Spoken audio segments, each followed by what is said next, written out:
के देश में लोग देखते होंगे कि उत्तर प्रदेश जैसे 25 करोड़ आबादी के प्रदेश में इस तरह से गैर जिम्मेदार स्वास्थ्य मंत्री, जिनका बोलते वक्त मानवर शब्दों का जिस तरह का प्रयोग इतना घटिया लगता है कोई चौराहे पे बात कर रहा है। मानवर इस देश ने बहुत भिड़े सदियों में कोई माननीय नेताजी श्रद्धेय मुलायम सिंह यादव जैसा व्यक्तित्व पैदा होता है। मानवर एक छोटे से गांव से निकलकर मानवर पूरे देश में समाजवादी विचारधारा आचार्य नरेंद्र देव, डॉक्टर राम मनोहर लोहिया, अच्युत पटवर्धन, मधुली में मानवर ना जाने जयप्रकाश नारायण विभिन्न संघर्षों से निकल करके नेताजी ने इस देश के अंदर जो गरीब है, पिछड़े हैं, दलित, उपेक्षित हैं, मुसलमान हैं, महिलाएं, मानवर उनको माननीय नेताजी ने अपने पैरों पर खड़ा होकर के सम्मान की जिंदगी कैसे जी जाए इसके लिए रास्ता बनाने का काम किया। मानवर नेताजी ने समाजवादी पार्टी की स्थापना करके जो समाज कभी लोकसभा विधानसभा का मुंह नहीं देख पाता था, पंचायतों का मुंह नहीं देख पाता था, जो गरीबी में थे, गरीब गुर्गे परिवार में पैदा होते थे, मानवर ऐसे लोग माननीय नेताजी ने समाजवादी पार्टी की स्थापना करके मानवर ऐसे लोगों को लोकतांत्रिक व्यवस्था में, विधानसभाओं में, लोकसभाओं में, पंचायतों में, विभिन्न संस्थाओं में मानवर काम करने का अवसर देने का काम किया है। मानवर नेताजी का व्यक्तित्व बरबस उन्हें पूरा देश नेताजी के नाम से नहीं संबोधित करता। इस देश में उनके चाहने वाले और न चाहने वाले भी उन्हें धरती पुत्र कहते हैं, नेताजी कहते हैं। इतना बड़ा सम्मान मानवर, मैं तो आपका सम्मान करता हूं। ये कैसे ऐसे डिप्टी सीएम, कौन सी भाषा मानवर? जिस देश ने माननीय नेताजी को पद्म भूषण दिया हो, पद्म भूषण का क्या मानक है वो माननीय संसदीय कार्य मंत्री से बेहतर और कोई कौन जानता होगा। मानवर जिस देश ने नेताजी को मरणोपरांत उनकी सेवाओं के लिए, राष्ट्र में निर्माण में उनके योगदान के लिए पद्म भूषण दिया हो, भारत की सरकार ने, महामहिम राष्ट्रपति महोदया ने, खुद हमारे नेता माननीय अखिलेश यादव जी उस पुरस्कार को लेने राष्ट्रपति भवन गए थे। मानवर पूरा देश देखा था खुली आंखों से। हमारी विचारधारा भारतीय जनता पार्टी की विचारधारा नहीं है, लेकिन मानवर भारतीय जनता पार्टी की केंद्र की सरकार ने माननीय नेताजी को पद्म भूषण दिया तो हमारे नेता ने राष्ट्रपति भवन जाकर के उस लोकतंत्र की जो महामहिमा है उसके तहत वो पुरस्कार लेने का काम किया। मानवर इनका डिप्टी सीएम, माननीय संसदीय कार्य मंत्री अपनी विचारधारा का कोई डिप्टी सीएम रखिए। जो पंडित श्यामा प्रसाद मुखर्जी, पंडित दीनदयाल उपाध्याय, पंडित अटल बिहारी वाजपेयी का विचारधारा का व्यक्तित्व, एक कौन से ऐसे आदमी को आपने बना दिया जिनके हर साल विचारधारा बदलती, मानवर उनका इतिहास क्या रहा है। मैं भी जिस प्रयागराज की चर्चा होती है उसी विश्वविद्यालय में पढ़ा हूं और छात्र संघ का महामंत्री भी रहा।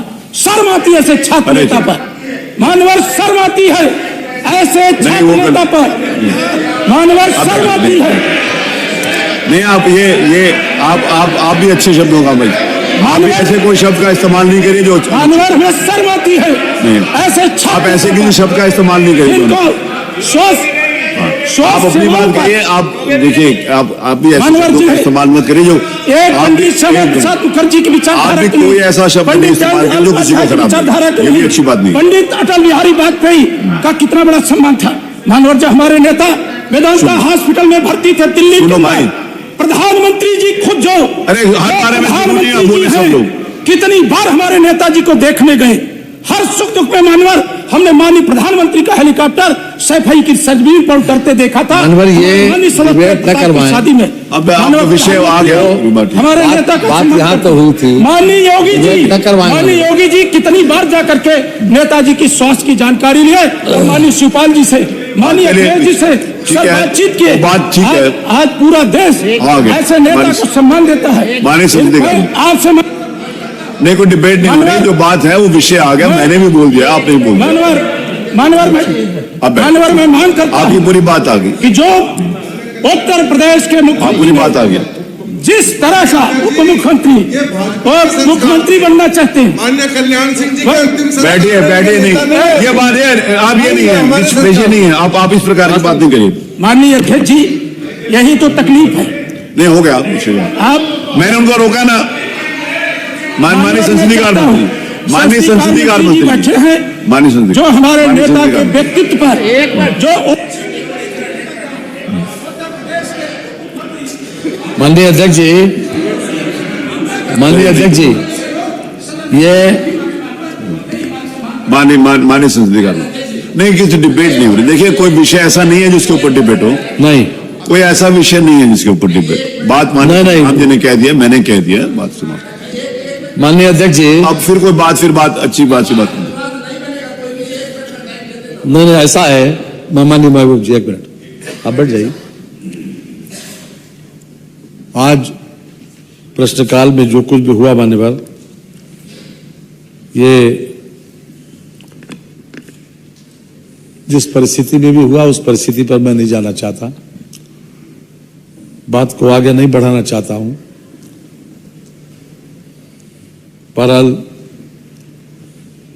माननीय सदन के समक्ष जो विषय मान्यवर आया है, हमने उस वक्त भी जब माननीय माता प्रसाद जी के बोलने से पहले किसी ने नेताजी आदरणीय मुलायम सिंह का नाम किसी ने नहीं लिया था, लेकिन जब माता प्लीज माता प्रसाद पांडे जी ने, आदरणीय नेता विरोधी दल ने जब उनका नाम लिया, तो मैंने उसी वक्त इस बात को खड़े होकर कहा कि हम भारत सरकार ने नेताजी को इतना बड़ा सम्मान दिया। अभी माननीय संग्राम सिंह जी कह रहे थे कि पद्म विभूषण 4 पद्म सम्मान हैं, 3 पद्म सम्मान है, 1 भारत रत्न है। भारत रत्न सबसे बड़ा सम्मान है और दूसरे नंबर का सम्मान है पद्म विभूषण, तीसरे नंबर का सम्मान है पद्म भूषण और चौथे नंबर का सम्मान है पद्मश्री। तो ये भारत सरकार के द्वारा आदरणीय श्री मुलायम सिंह यादव को पद्म विभूषण का सम्मान दिया। इन्हें हिंदुस्तान में जो दूसरे नंबर का सम्मान है वो माननीय नेताजी को दिया गया। और ये बिल्कुल सही है कि विचारधारा अपनी अलग अलग है, लेकिन एक बहुत लंबा संघर्षमय जीवन श्रीमान मुलायम सिंह जी का रहा और सभी लोग, मैं समझता हूं कि हाउस से अलग भी उनका बहुत बड़ा सम्मान था मानवर। और हम किसी को भी, वैसे भी हमारी परंपरा नहीं है मानवर ये कि जो व्यक्ति इस दुनिया में नहीं है उस व्यक्ति के ऊपर हम किसी प्रकार की विपरीत टिप्पणी करें या कोई ऐसी टिप्पणी करें जो उनके सिंपैथाइजर्स को या उनके सहानुभूति रखने वाले को या फिर उनके अनुयायियों को किसी प्रकार से अखरे या खले, ये मंशा भी नहीं है मानव। और मैं निश्चित रूप से कह रहा हूं कि हमें भी इस बात का बहुत दुख है कि जो कुछ भी यहां पर घटित हुआ, मानव बहुत दुख है इस बात का। अब हम आपने जिस तरह से यहां पर जो वार्तालाप का वो आगे बढ़ाया, निश्चित रूप से सदन चले, यह हमारी सबकी मंशा है और हम सभी लोग ये चाहते हैं कि किसी भी तरीके से ऐसी कोई बात न हो जो अप्रिय हो, जिसकी वजह से सदन रुके या सदन की कार्रवाई बाधित हो। मैं पहले भी कह चुका हूं, मैंने उस वक्त भी कहा था, हम सब लोग एक ऐसे नेता का सम्मान भी करते हैं और हर प्रकार से, किसी प्रकार से ठेस नहीं किसी को पहुंचाना चाहते मैं। इसलिए मैं चाहता हूं कि आज जो नेता प्रतिपक्ष को बोलना था और हमारे आदरणीय मुख्यमंत्री जी को भी, वो लगभग 2:45 बजे आएंगे, उनका भी आज राज्यपाल जी के अभिभाषण पर उनका वक्तव्य होगा माननीय, उनका भाषण भी होगा और हम चाहते थे सदन सुचारू रूप से चले, इसीलिए हमने उस वक्त भी आपसे आग्रह किया था।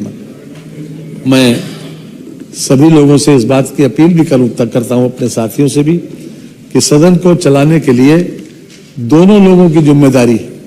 प्रतिपक्ष की भी जिम्मेदारी है, सत्ता पक्ष की जिम्मेदारी तो है ही, उतनी जिम्मेदारी प्रतिपक्ष की भी है। तो इसलिए ऐसा कोई माहौल न बने कि जिससे सदन बाधित हो।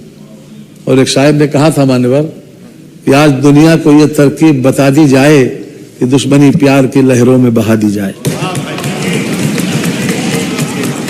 जो एक मिनट, जो बोला गया है उसे कार्रवाई से और निकलवा दें। वीडियो में दी गई जानकारी आपको कैसी लगती है कमेंट बॉक्स में जरूर बताएं। और प्यारे दोस्तों, चैनल का आर्थिक सहयोग करने के लिए, सच्ची पत्रकारिता को जीवित रखने के लिए दिए गए QR कोड पर आर्थिक सहयोग जरूर करें। नमस्कार, आभार, अभिनंदन। मैं भीमा चित्रा, मिलता हूं अगली वीडियो में।